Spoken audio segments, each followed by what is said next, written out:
Assalamualaikum warahmatullahi wabarakatuh. Dewan Juri yang terhormat, perkenalkan kami dari tim Isaac Newton dengan saya Rizky Rafika selaku pembicara pertama, Aziz Abdullah selaku pembicara kedua, dan Ketua Sepita selaku pembicara ketiga. Dewan Juri yang terhormat, pada mosi perdebatan kali ini menghendaki analisis konstitusi terkait anggaran yang menyentuh lembaga pendidikan studi kasus Impres nomor 1 tahun 2025. Pertama, kami nyatakan bahwasanya pro pada mosi perdebatan kali ini. Sebelum lebih lanjut, izinkan kami memaparkan definisi mosi perdebatan kali ini. Dewan Juri yang terhormat, anggaran pendidikan merupakan alokasi anggaran yang digunakan untuk manfaat pendidikan. Dalam hal ini dianggarkan oleh lembaga atau kementerian terkait. Dewan Juri yang terhormat, pendidikan merupakan aspek untuk mencerdaskan kehidupan bangsa. Dalam hal ini negara wajib memberikan alokasi anggaran senilai 20%. Namun dalam realisasinya masih ditemukan ketidakpersen.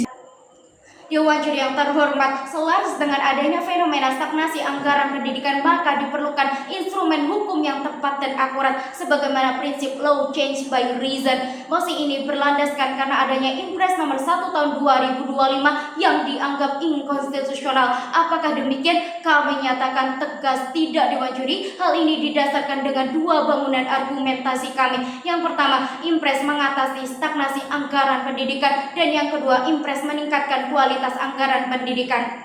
Melanjutkan argumentasi pembicara pertama. 1. Mengatasi stagnasi pemerintahan dalam penyelenggaraan pendidikan. Dewan Juri yang terhormat, pendidikan salah satu tujuan negara yang termaktub dalam pembukaan Undang-Undang Dasar dan keempat, yaitu mencerdaskan kehidupan bangsa. Yang selanjutnya diakomodir dalam pasal 31 Undang-Undang Dasar tentang Pendidikan dan Kebudayaan. Kemudian daripada itu pasal 31 ayat 4 mengamanatkan anggaran pendidikan sekurang-kurangnya 20% dari APBN dan APBD. Untuk mencapai tujuan tersebut perlu adanya penganggaran pendidikan yang baik dalam penyelenggaraan pendidikan. Maka dari itu Presiden sebagai kepala pemerintahan bertugas bertanggung jawab dalam hal tersebut. Dewan Juri yang terhormat, akan tetapi data menunjukkan kualitas pendidikan masih relatif rendah. Menurut informasi anggaran 2025, menurut visa 2022, pendidikan Indonesia masih relatif mengalami stagnasi, Salah satu penyebabnya adalah penganggaran yang tidak tepat, baik dalam anggaran pendidikan yang paling bawah sampai pendidikan yang paling tinggi. Dengan adanya Impres nomor 1 2025 merupakan salah satu solusi untuk buruknya penganggaran pendidikan saat ini. Dalam hal ini karena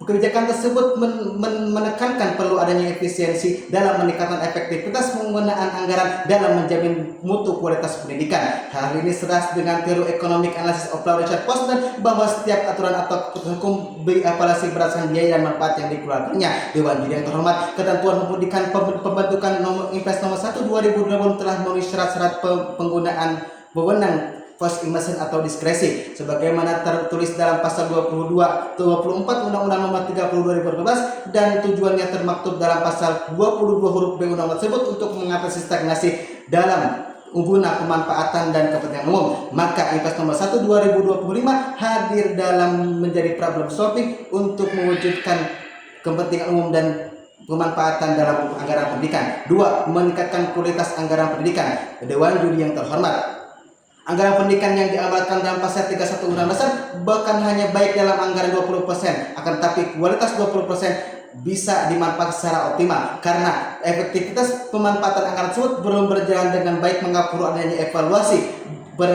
kualitas anggaran dan perencanaan. Maka Impres nomor 1 2025 hadir dalam upaya untuk mewujudkan pendidikan kualitatif bukan kuantitatif semata oleh Dewan Juri yang terhormat. Oleh karena itu, kunci utama peningkatan kualitas pendidikan adalah melakukan evaluasi perencanaan yang baik. Maka Impres nomor 1 2025 dan 2025 PMK nomor 26 2025 merupakan langkah strategi pemerintah dalam merealisasikannya. Dewan Juri yang terhormat, mengelaborasi lebih lanjut argumentasi pembicara pertama dan ketiga kami. Sejatinya, efisiensi anggaran merupakan solusi dari stagnasi kualitas pendidikan. Pada tahun 2021 hingga 2025, anggaran pendidikan mengalami tren kenaikan mulai dari 550 triliun rupiah hingga mencapai 724 triliun rupiah. Akan tetapi, kenaikan tersebut tidak simetris dengan kualitas pendidikan yang justru mengalami stagnasi. Berkaca pada skor PISA Indonesia pada tahun 2022, di mana Indonesia menduduki peringkat ke-69 dari 80 negara di OECD. Sejatinya, stagnasi kualitas pendidikan sangat berkorelasi dari penggunaan anggaran yang belum optimal dan alokasi anggaran kepada sektor non-prioritas. Berkaca pada laporan ketingginya korupsi di sektor anggaran pendidikan, berdasarkan laporan dari ICW pada tahun 2015 hingga 2023, di mana ditemukan sebanyak 424 kasus korupsi. Lebih lanjut, berdasarkan laporan dari BPK di Kabupaten Lampung Timur, dana BOS sebesar 836 juta rupiah dialokasikan untuk membayar honorarium guru ilegal. Dengan demikian, Dewan Juri, efisiensi anggaran merupakan solusi konkret untuk mengatasi penggunaan anggaran yang belum optimal. Efisiensi membandingkan pengeluaran yang seharusnya dengan pengeluaran realisasi, sekaligus memangkas anggaran pada sektor non-prioritas. Sebagaimana pemangkasan anggaran di Kemendikbudrismen,